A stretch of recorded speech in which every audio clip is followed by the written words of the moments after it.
مسئلہ کیا ہے ویسے؟ میں اس کو تفصیل سے، کیونکہ ڈاکٹر سمر مبارک سے آپ کا کوئی مسئلہ ہے؟ نہیں، مجھے کوئی مسئلہ نہیں. یہ ایشو تو بہت پہلے سارٹ آؤٹ ہو چکا ہے، حل ہو چکا ہے. اصل میں وہ ایک پروجیکٹ چلا رہے تھے تھر میں، زیر زمین کوئلے کو جلا کر بجلی پیدا کرنا. جی. تو میں نے جب اس ٹیکنالوجی کو اسیس کیا تو مجھے یہ پتہ چلا کہ یہ جو انڈر گراؤنڈ کول گیسیفیکیشن ٹیکنالوجی ہے، اس کے اوپر 100 سال سے دنیا میں مختلف جگہ کے اوپر ایکسپیریمنٹ کیا گیا. ٹھیک ہے. اور پھر ان سائٹس کو بند کر دیا گیا، اور اس کے بہت ہی مضر صحت اور مضر زمین جو تھے اثرات تھے وہ ریکارڈ کیے گئے. اور کمرشلی کبھی بھی یہ پروجیکٹ کبھی بھی سکسیزفل نہیں ہوئے کہ زمین کے اندر جناب کوئلہ. اور یہ چونکہ ہائیلی ڈیپینڈنٹ ہے زمین کی جیولوجی کے اوپر کہ زیر زمین آپ کی زمین ہے کیسی. تو یہ جو تھر کی زمین تھی، جو جیولوجیکل سروے آف پاکستان نے اس کے سروے کیا ہوا تھا، اس میں چند میٹرز کے بعد پھر ایک پانی کی ایک جھیل آتی ہے، تالاب آتا ہے، پھر کوئلے کا ایک بیڈ آتا ہے، سیم آتی ہے، پھر ایک پانی کی جھیل آتی ہے، پھر تو نیچے جاتے ہیں تو پھر کوئی 14 فٹ کا وہ کوئلے کا بیڈ آتا ہے. تو اس طریقے سے یہ پانی میں ڈوبے ہوئے یہ زمین تھی. تو جب میں نے اس کو دیکھا سائنٹیفکلی کہ اگر اس کو آگ لگا دی گئی تو آپ اس آگ کو کنٹرول نہیں کر سکتے، ایک بات. دوسری بات یہ ہے کہ کوئلے کو مکمل طور پر جلانے کے لیے 1000 ڈگری سینٹی گریڈ سے زیادہ ٹیمپریچر چاہیے. ٹھیک ہے. آپ وہ ٹیمپریچر اتنے پانی میں، جبکہ اس کوئلے کے جب میں نے سیمپل نکلوائے وہاں سے اور ان کو ٹیسٹ کیا تو اس کے اندر 46% پانی تھا کوئلے کے اپنے اندر. تو اس کو آپ 1000 ڈگری تک نہیں لے جا سکتے تھے، یہ 500 ڈگری تک میکسیمم جانا تھا. اور کوئلے کے اندر 2 طرح کی انرجی کانٹینٹ ہے. جو 500 ڈگری سینٹی گریڈ تک ہے یہ بہت کم انرجی اس میں سے نکلنی تھی، اس کو ہم کہتے ہیں وولیٹائل میٹر. ٹھیک ہے. اور جو فکس کاربن کانٹینٹ ہے جس کے اندر اصل انرجی ہے وہ رہ جانی تھی. آپ یہ سمجھیں کہ اس کوئلے سے 20% انرجی نکلنی تھی، یعنی اس سے جو گیس بننی تھی اس کی جو ہیٹنگ ویلیو ہے، اس کے اندر جو حرارت کی مقدار ہے وہ بہت ہی کم ہونی تھی، یعنی مشقت زیادہ تھی. ایک بات. دوسری بات، اس کے اندر واٹر کے جو بخارات ہیں پانی کے وہ بہت زیادہ ہونے تھے.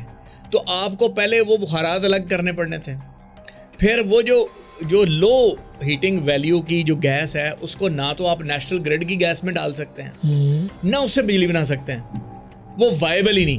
یعنی اگر ایک سوئی گیس میں لوں تو سوئی گیس کا اگر مجھے 1 فٹ ڈائیمیٹر کا پائپ چاہیے تو تھر والی جو یہ سمر مبارک پیدا کر رہے تھے اس کے لیے شاید مجھے 20 فٹ کی ڈائی کی پائپ چاہیے ہوتی. یہ فیزیبل ہی نہیں تھا.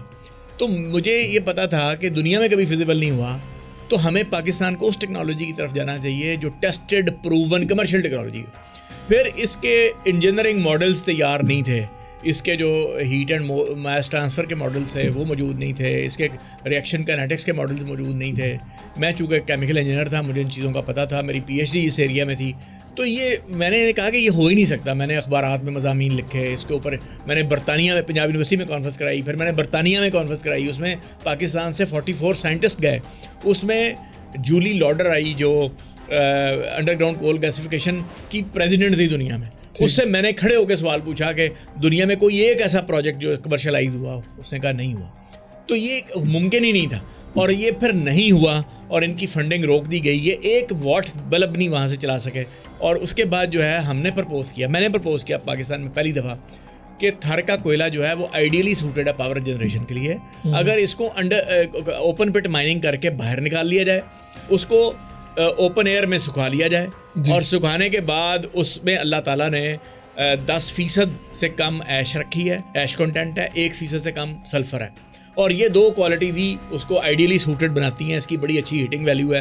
اس سے آپ پاور پلانٹ بنائیں، پلورائز فیول پاور پلانٹس لگائیں، اور وہی اینگرو نے کیا. میری ہی ٹیکنالوجی کے مطابق آج بھی تھر میں کوئلہ اوپن پٹ مائن ہو رہا ہے اور اس کے اوپر پاور پلانٹس لگ رہے ہیں.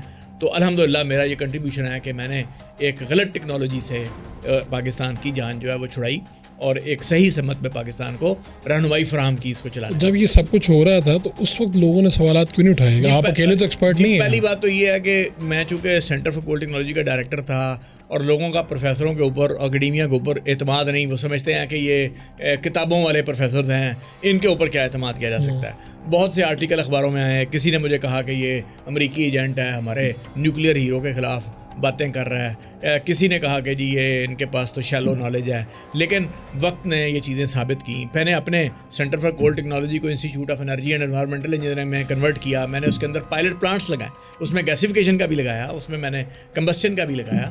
اور چونکہ میرے پاس اس کا عملی تجربہ تھا, میرے پاس 10 سال انڈسٹری کا تجربہ تھا, میں ایک انجینئر تھا, تو میں نے جو ٹیکنالوجی پرپوز کی وہ بڑی, اور میں نے دنیا کے بہت سے پاور پلانٹس جو ہیں وزٹ کر رکھے ہیں. ڈریکس پاور پلانٹ جو دنیا کا سب سے بڑا کوئلے کا پاور پلانٹ ہے, 4000 میگا واٹ بجلی بناتا ہے, وہ جا کے وزٹ کر رکھا تھا, اس کو دیکھ رکھا تھا. تو مجھے اس چیز کا بڑی اچھی طرح معلوم تھا, اور اسی وجہ سے میں نے نیشنل انٹرسٹ میں میری سمر صاحب سے کوئی مخالفت نہیں. میں ان کو جدہ میں انرجی کانفرنس میں ملا, میں نے ان کو منہ کے اوپر یہ کہا کہ آپ یہ غلط کر رہے ہیں, اور انہوں نے مجھے یہ کہا کہ میرے پاس تو کئی پروجیکٹس ہیں, ان میں سے اگر ایک پروجیکٹ بھی فیل ہو جاتا ہے تو اس سے کیا فرق پڑتا ہے. تو میں نے کہا کہ نہیں, آپ ہر چند مہینے بعد ٹی وی پہ آتے ہیں اور بلند و باغ خواب دکھاتے ہیں قوم کو, ایسے لگتا ہے کہ جیسے مسائل کا حل ہے, تو ایسا نہیں ہے. تو آپ یہ نہ کریں, یہ پاسبل نہیں ہے, یہ ممکن ہی نہیں ہے. اور یہ وقت نے ثابت کیا کہ وہ ممکن نہیں تھا, جو ہم کہہ رہے تھے وہ درست تھا. تو ہم نے اس قوم کو ایک بہترین کول سینٹر بھی دیا جو کہ یو کے اور امریکہ کے ٹکر کا کول سینٹر ہے. پھر اس کو انرجی انسٹیٹیوٹ دیا, انرجی اینڈ انوائرمنٹل انسٹیٹیوٹ, جو کہ دنیا کے بیسٹ انسٹیٹیوشنس کی ٹکر کا انسٹیٹیوٹ.